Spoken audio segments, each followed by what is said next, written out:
di sebat desa Jawara teh sabab tadi nanti seueur jawara-jawara nu kasohor teh desa ieu teh katakan di dieu mah aya hiji tempat anu teu kenging di lewatan ku jalmi istri sareng pameget gitu.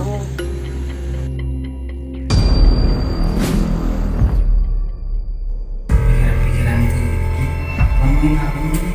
bis modern aya nama percaya tingkat aya kalem pokoknya mah aya orang motong sompral bah.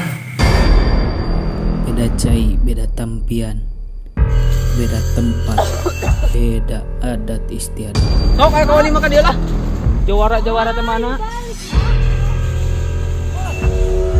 Ucapan teh bisa nyelakakeun, bisa oge nyelametkeun.